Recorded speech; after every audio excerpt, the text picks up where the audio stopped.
ঠাকুরগাঁ 1 আসন থেকে নির্বাচিত মাননীয় সদস্য জনাব মির্জা ফখরুল ইসলাম আলমগীর।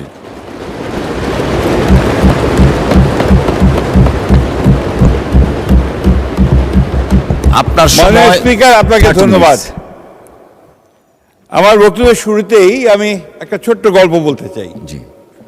যে গল্পটা আমি ইতিমধ্যে হয়তোবা অনেকখানে বলেছি, শুনেছেন, কিন্তু এটা আজকে যে পরিস্থিতি সে পরিস্থিতি না বললেই না। সেটা হচ্ছে যে একজন খুব বড় গায়ক, তাকে সঙ্গীত সম্মেলনে দাওয়াত করা হয়েছে। তিনি গাছের আরও অনেক সঙ্গীতজ্ঞ আছেন।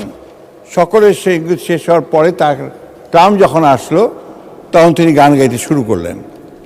গান গাইতে শুরু করলেন একটু চোখ বুঝে, যা হয় ক্লাসিক্যাল মিউজিক, যারা গান তারা তার প্রাণ দিয়ে গান। অনেকক্ষণ গাওয়ার পরে তিনি যখন চোখ মেললেন, তখন দেখলেন যে কেউ নেই হাউসে, শুধুমাত্র একজন বসে আছে। সে একজন বসে আছে, সে আপনার, উনি ভাবলেন যে ওই ব্যক্তিটি হচ্ছে সবচেয়ে বোদ্ধা, সঙ্গীত বোদ্ধা। সুতরাং উনি তাকে ডেকে নিয়ে এসে বুকে জড়িয়ে ধরলেন যে আপনি হচ্ছেন সত্যি সঙ্গীতের আসল ভক্ত। তো বলছেন আমি তো বসে আছি, এইমাত্র যে শতরঞ্চিটার উপর বসে আপনি গান গাচ্ছেন, ওই শতরঞ্চিটা আমার। আপনার কখন গান শেষ হবে তারপর আমি যাব। আমি কথা এই জন্য বললাম মাননীয় স্পিকার, যে আমাদের সালাউদ্দিন সাহেবের এই অসাধারণ একটা বক্তব্যের পরে আমি একজন মেঠো রাজনীতিবিদ, আমার বক্তব্য এখন ঠিক ওই রকমই একটা অবস্থা দাঁড়াবে। তারপরে নিয়ম, আমার নেতা নির্দেশ যে বলে ফেলেন আপনি, আমি সেই কারণে আপনার কিছু কথা বলতে চাই, যা একটু ভিন্নভাবে বলবো। আমি আজকে এই বাজেট সেশনে বক্তব্য রাখতে গিয়ে আমি কতগুলো নাম মনে করতে চাই এবং তাদের আত্মার মাগফিরাত কামনা করতে চাই। তাদের মধ্যে প্রথম হচ্ছেন আমাদের দলের প্রতিষ্ঠাতা, স্বাধীনতা ঘোষক শহীদ প্রেসিডেন্ট জিয়াউর রহমান। আমি সে নাম মনে করতে চাই আমাদের মহান নেত্রী, যিনি সারাটা জীবন গণতন্ত্রের জন্য সংগ্রাম করেছেন, লড়াই করেছেন এবং শেষ দিন পর্যন্ত তিনি এইভাবেই লড়াই করে গেছেন। আমাদের সেই মহান নেত্রী, মহীয়সী নেত্রী, দেশনেত্রী বেগম খালেদা জিয়া। আমি স্মরণ করতে চাই আমাদের এই হাউসে যিনি এই বাজেট পেশ করেছেন বহুবার, আমাদের সফল অর্থমন্ত্রী জনাব সাইফুর রহমান। আমি স্মরণ করতে চাই আজকে এই হাউসে ঠিক সালাউদ্দিন সাহেব যেভাবে সকলকে মাতিয়ে বক্তৃতা করতেন, সেই সময়ে যারা বক্তব্য রাখতেন সেই সময়ে তাদের মধ্যে একজন হচ্ছেন ব্যারিস্টার মওদুদ আহমেদ, সালাউদ্দিন কাদের চৌধুরী, মশিউর রহমান জাদু মিয়া, শাহ আজিজ, যার কথা ওনারা বলছিলেন এতক্ষণে, তিনি ছিলেন একটা অসাধারণ পার্লামেন্টারিয়ান শাহ আজিজ, মির্জা গোলাম হাফিজ যিনি স্পিকার ছিলেন এবং আমাদের পরবর্তীকালে যিনি এই হাউসে অন্য দলে ছিলেন, পরবর্তীকালে আমাদের আন্দোলনের সাথে যোগ দিয়েছিলেন কাজী জাফর আহমেদ, এবং আরেকজনের নাম না বললে অন্যায় করা হবে, যিনি আমাদের এখানে সবসময় আমাদেরকে সাহস জুগিয়েছেন, আমাদের বিএনপির যিনি আমাদের সবচেয়ে দুঃসময়ে বিএনপির হাল ধরেছিলেন, আমাদের খন্দকার দেলোয়ার হোসেন। আমি সেই সঙ্গে অবশ্যই স্মরণ করতে চাই আমাদের আরেকজন নেতা জনাব তরিকুল ইসলাম সাহেবকে, যিনি তার জীবনের শেষ দিন পর্যন্ত তিনি এই বিএনপি রাজনীতির জন্য কাজ করে গেছেন। প্রিয় সম্মানিত মাননীয় স্পিকার, আমি আরেকজনের নাম স্মরণ করতে চাই, যার সঙ্গে আমি কাজ করেছি, যাকে আমি একজন অসাধারণ মন্ত্রী হিসাবে দেখেছি এবং যিনি গণতন্ত্রের জন্য আন্দোলন করতে গিয়ে তিনি চলে গেছেন, তিনি নেই এখন, তাকে ফাঁসি দেওয়া হয়েছে, মাওলানা মতিউর রহমান নিজামী। আমি এই জন্য তার নাম স্মরণ করতে চাই যে তার সঙ্গে থেকে আমি কিন্তু অনেক কাজ শিখেছি এবং একজন অত্যন্ত উঁচু দরের মানুষ ছিলেন। এই কথা না বললে আমার মনে হয় আমার অন্যায় করা হবে। আমি কারাগারে ছিলাম অনেক দিন মাননীয় স্পিকার, এবং ওই সময় আমি অনেক জামাত ইসলামের অনেক উচ্চ পর্যায়ের নেতাদের সংস্পর্শে এসেছি, একসাথে থেকেছি। আমাদের মীর কাসেম সাহেব, কামরুজ্জামান সাহেব, কাদের মোল্লা সাহেব এবং আজহার ভাই উঠে গেছেন, আজহার ভাই আমাদের সঙ্গে অনেকদিন ছিলেন। আমাদের ব্রিগেডিয়ার হান্নান শাহ, তার নামও আমি মনে করতে চাই, কারণ তিনি লড়াই করেছেন। ডক্টর আর এ গনি, তিনি আমাদের সঙ্গে দীর্ঘকাল জীবনের শেষ দিন পর্যন্ত গণতন্ত্রের জন্য সংগ্রাম করেছেন। আব্দুল সালাম তালুকদার সাহেব, এই নামগুলো আমি মনে করতে চাই বারবার করে, এই জন্যেই। এছাড়া অনেকে আছেন মাননীয় স্পিকার, যারা গণতন্ত্রের জন্য সংগ্রাম করেছেন, লড়াই করেছেন, প্রাণ দিয়েছেন। আমাদের দেশে বারবার এই দেশের মানুষ লড়াই করেছে, সংগ্রাম করেছে, এবং সেটা হচ্ছে গণতন্ত্রের জন্য সংগ্রাম করেছে, কখনো ভাষার জন্য সংগ্রাম করেছে, এবং কখনো স্বাধীনতার জন্য সংগ্রাম করে লড়াই করে জীবন বাজি রেখে লড়াই করেছে। মাননীয় স্পিকার, আমাদের সবচেয়ে দুর্ভাগ্য যে জাতি বারবার লড়াই করেছে, সংগ্রাম করেছে, কিন্তু এই 50 বছর পরেও ঠিক যে জায়গায় আমাদের যাওয়া উচিত ছিল সেই জায়গায় কিন্তু আমরা যেতে পারিনি মাননীয় স্পিকার। এটা আমাদের দুর্ভাগ্য। এটাই আমার কাছে মনে হয় যে আমাদের কোথাও একটা সমস্যা আছে, যে সমস্যাগুলো আমাদের নেতৃত্বকে সেই জায়গায় পৌঁছাতে দেয় না, যে কারণে হয়তোবা আমরা সেই জায়গায় পৌঁছতে পারি না। মাননীয় স্পিকার, বিগত 15 বছর আমরা একটা ভয়াবহ ফ্যাসিজমের অধীনে ছিলাম। গোটা জাতি নির্যাতিত হয়েছে, নিপীড়িত হয়েছে, খুন হয়েছে, এবং তাদের সমস্ত স্বপ্নগুলো বিনষ্ট হয়ে গেছে।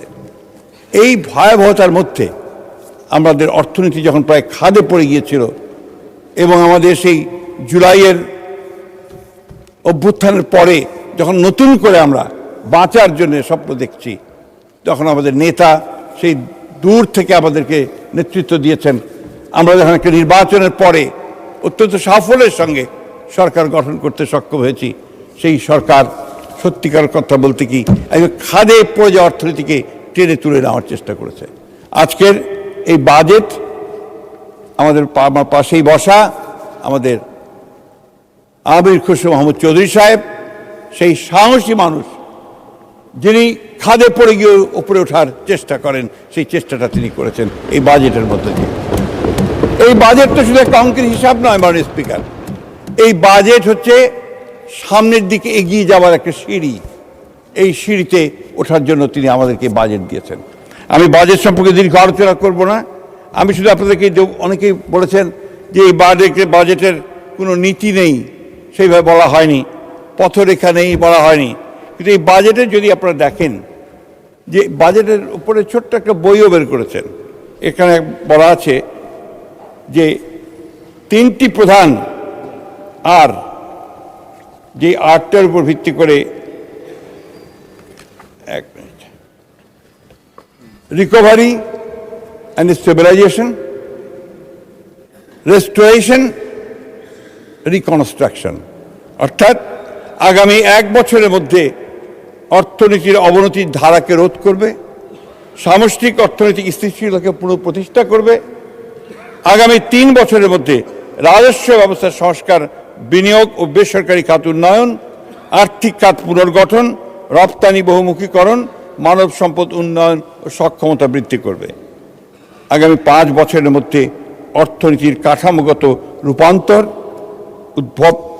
উদ্ভাব নির্ভর প্রবৃদ্ধিতে উত্তরণ, বাণিজ্য বহুমুখীকরণ ও অন্তর্বর্তীমূলক ও টেকসই প্রবৃদ্ধি। মাননীয় স্পিকার, এই বাজেটে যে প্রশ্নগুলো এসছে, সমালোচনাগুলো এসছে, যে আপনার একটা আপনার জনতুষ্টিমূলক একটা বাজেট, একটা আপনার একটা এমন একটা বাজেট যা অর্জন করা সম্ভব নয়, এমন একটা বাজেট যেখানে আপনার এটা একটা উচ্চ অভিলাষী বাজেট হয়েছে। মাননীয় স্পিকার, বিএনপি হচ্ছে সেই দল, যে দল সবসময়ই একেবারে ধ্বংসস্তূপ থেকে উঠে আসা দল। 1975 সালে যখন রাজনৈতিক পটভূমির পরিবর্তন হয়েছে এবং যখন বাংলাদেশকে একটা তলাবিহীন ঝুড়ি বলা হচ্ছিল, সেই সময় বিএনপির প্রতিষ্ঠাতা শহীদ প্রেসিডেন্ট জিয়া রহমান কিন্তু একে টেনে উপরে তুলেছেন এবং নতুন করে বাংলাদেশকে একটা অর্থনৈতিক সমৃদ্ধির দিকে এগিয়ে যাওয়ার কাজ শুরু করেছেন। বিএনপি হচ্ছে সেই দল যে দলটি 1990 সালে একটা ভয়াবহ স্বৈরাচারী শাসনের পরে, মিলিটারি শাসনের পরে দেশনেত্রী বেগম খালেদার নেতৃত্বে আবার উঠে এসেছে সামনের দিকে এবং সামনে এগিয়ে যাওয়ার পথ খুঁজে নিয়েছে। যে কারণে যখন বিএনপি সরকার পদত্যাগ করে আবার নির্বাচন দিয়ে ক্ষমতা দিয়ে দেয়, সেই সময়ও কিন্তু এই বিএনপির যে আপনার প্রবৃদ্ধির হার, সেই প্রবৃদ্ধির হার কিন্তু অনেক বেশি ছিল এবং তখন বলা হয়েছিল গোল্ডম্যান স্যাক্সের থেকে যেটা একটা ইমার্জিং টাইগার হিসেবে বাংলাদেশকে চিহ্নিত করা হয়েছিল বন্ধুগণ। মিস্টার স্পিকার, মাননীয় স্পিকার, আমার যে কথাটা বলতে চাচ্ছি যে বিএনপি সবসময় লড়াই করতে জানে, বিএনপি চ্যালেঞ্জ গ্রহণ করে, বিএনপি চ্যালেঞ্জ গ্রহণ করে সাফল্য অর্জন করে, এই প্রমাণ আমরা বারবার এই বিএনপির সাথে দেখেছি। আজকে আমি আমাদের মাননীয় অর্থমন্ত্রীকে ধন্যবাদ জানাতে চাই এই জন্য আরও বিশেষ করে যে তিনি এমন সময় যে দায়িত্বটা নিয়েছেন, এবং আমি তাকে একবার বলেছিলাম যে আপনি ফরেন মিনিস্ট্রি নেন, তিনি বলেন না আমি অর্থ মন্ত্রণালয়ে থাকবো। হি অ্যাকসেপ্টেড দ্য চ্যালেঞ্জ এবং আজকে আমি অত্যন্ত আনন্দের সঙ্গে বলছি আমরা সবাই এই বিশ্বাস করি যে এই চ্যালেঞ্জ তিনি গ্রহণ করেছেন, তিনি উতরে যাবেন এবং বাংলাদেশকে তিনি তার অভিষ্ট লক্ষ্যে পৌঁছে নিয়ে যাবেন। আমি এই বিষয়ে খুব বেশি বলবো না, আমি শুধু একটা বিষয় বলতে চাই যেটা না বললে আমার নিজের কাছে আমার নিজেকে আমি ক্ষমা করতে পারবো না। আমাদের বন্ধুরা যারা ওই পরে বসে আছেন তারা অনেকভাবে আমাদেরকে বিভিন্নভাবে বলা যেতে পারে যে একটা ইগনোর করার চেষ্টা করেছেন, আমাদেরকে বিভিন্নভাবে ক্ষুব্ধ করার চেষ্টা করেছেন, যেটা আমি মনে করি যে এই সময় সেটা সঠিক নয়। কারণ আপনাদের নিজেদের দিকেও আপনাদের ফিরে তাকানো দরকার। এই জন্য তাকানো দরকার যে আমি বারবার যে কথাটা বলি যে 71 সালের ভূমিকার জন্য আপনারা একবার তো ক্ষমা প্রার্থনা করলেন না। জাতির সামনে আপনাদের ক্ষমা প্রার্থনা করা উচিত ছিল। এটা করলে কিন্তু আজকে এই সমস্যাগুলো হয় না, বা you did not do that, আপনারা সেটা করেননি। উপরন্তু আপনাদের নেতা তখন প্রফেসর গোলাম আজম সাহেব তিনি বলেছেন 71-এ আমরা ভুল করিনি। এই জিনিসগুলো আমার মনে হয় এখনও সময় আছে, আপনারা এখনও ভেবে চিন্তে দেখতে পারেন যে বাংলাদেশ সম্পর্কে আপনাদের ধারণাটা খুব পরিষ্কার করে আমাদেরকে জানানো উচিত, বাংলাদেশকে জানানো উচিত বলে আমি মনে করি। আমি এর বেশি যেতে চাই না, কারণ বারবার আপনারা এই কথাগুলোই বলতে থাকেন এবং 71 সম্পর্কে আপনাদের ধারণা খুব পরিষ্কার করে আপনারা বলেন না। এই জন্য পরিষ্কার না বলেননি, আমি আজ পর্যন্ত শুনিনি, এটা কেউ শোনেনি। মাননীয় স্পিকার, এই কথাটা আমরা এই জন্য বলছি যে আজকে যদি আপনারা এটা স্বীকার করে নেন তাহলে কিন্তু আপনাদের জন্য রাজনীতি অনেক সহজ হয়ে যাবে। আমি আমাদের অত্যন্ত প্রিয় ছাত্রদের এবং ইয়াং ম্যানদের যে দল এনসিপি, এবং আমি অত্যন্ত আনন্দিত যে তারা তাদের যে পারফরমেন্সটা তারা খুব ভালো করছে। কিন্তু একটা ব্যাপারে আমি ব্যক্তিগতভাবে খুব দুঃখিত যে তারা আজকে এমন একটা দলের সঙ্গে জোট করেছে যে দলটি বাংলাদেশের স্বাধীনতাতে বিশ্বাস করে না। আমি আশা করব যে তারা তাদের যে রাজনীতি থেকে আরও পরিষ্কার করবে, সে পরিষ্কার করে সামনের দিকে নিয়ে আসবে। এই কথাটা এই জন্য বলছি যে আমাদের এই নবীন রাজনীতিবিদদের তাদের অনেক ভবিষ্যৎ আছে, তারা ভবিষ্যতে আরও ভালো করবে। আমরা চাই যে তারা ভালো করুক, কিন্তু এমন কোনো স্টিগমা নিয়ে তারা যেন পদে না থাকে যে যারা বাংলাদেশের অস্তিত্বের প্রশ্নটাই যারা অস্বীকার করতে পারে।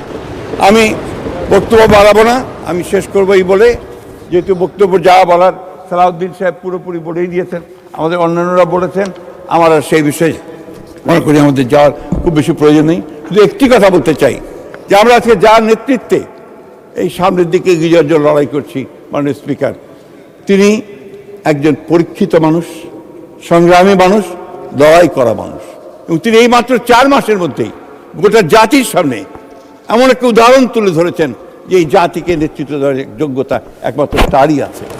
আজকে মালয়েশিয়া এবং চীন সফর করে এসে যে আশা মানুষের মধ্যে জেগে উঠেছে যে আমরা আমাদের নেতা যিনি আজকে বহির্বিশ্বেও তিনি তার যে যোগ্যতা, সেই যোগ্যতার ছাপ তিনি রাখছেন, বাংলাদেশকে তিনি সামনের দিকে এগিয়ে নিয়ে যেতে পারবেন। এবং আজকে যে দারিদ্র্যের মধ্যে আমরা আছি, আজকে যে একটা অনিশ্চয়তার মধ্যে আমরা আছি, সেই অনিশ্চয়তা থেকে, সেই দারিদ্র্য থেকে, সেই খাত থেকে আমাদের নেতা আমাদেরকে টেনে উপরে তুলবেন, এ বিশ্বাস আমাদের আছে। তিনি যখন চায়না গিয়েছিলেন, চায়না থেকে ফিরে আসলেন, তা আমি এর আগের আমার যে আপনাদের প্রথম যে সভা আপনার অধিবেশনের প্রথমে ভাষণের উপরে, রাষ্ট্রপতি ভাষণের উপরে যে বক্তব্য রেখেছিলাম, সেখানে আমি একটা ঘটনা বলেছিলাম। আমি ছবি দেখতে গিয়ে দেখলাম যে সেই গ্রেট হলেই আমাদের নেতাকে ওখানে সম্বর্ধনা দেওয়া হচ্ছে এবং সেই স্যালুটটা দেওয়া হচ্ছে। আমার মনে পড়লো সেই কথা 2002 সালে আমি যখন দেশনেত্রী বেগম খালেদা জিয়ার সঙ্গে একটা রাষ্ট্রীয় সফরে চীন গিয়েছিলাম। আমরা অনেকেই ছিলাম সেখানে, আমাদের আজকের প্রধানমন্ত্রী ছিলেন, আমাদের পাশেই ছিলেন। চীনের প্রধানমন্ত্রীর সঙ্গে যখন আমাদের দেশনেত্রী পরিচয় করিয়ে দিলেন তার, যে মাই সান, তখন উনি হাত শক্ত করে ধরলেন চীনের প্রধানমন্ত্রীর, ধরে করে বলেন, carry the flag of your father and mother. মাননীয় স্পিকার, আজকে আমাদের প্রধানমন্ত্রী তারেক রহমান সেই স্বাধীনতার পতাকা, গণতন্ত্রের পতাকা, সার্বভৌমত্বের পতাকা নিয়ে তিনি চীন গিয়েছিলেন। সেই চীনের প্রধানমন্ত্রী আবার তাকে সেই কথাই বলেছেন, তিনি সেই পতাকা নিয়ে ফিরে এসেছেন এবং আমার বিশ্বাস এই পতাকা নিয়ে তিনি সামনের দিকে এগিয়ে যাবেন এবং বিজয় অনিবার্য এবং আমরা জয়লাভ করব। অর্থনৈতিক উন্নতি আমাদের হবেই এবং এই বাজেটের মধ্য দিয়ে আমরা এগিয়ে যাব। ধন্যবাদ মাননীয় স্পিকার।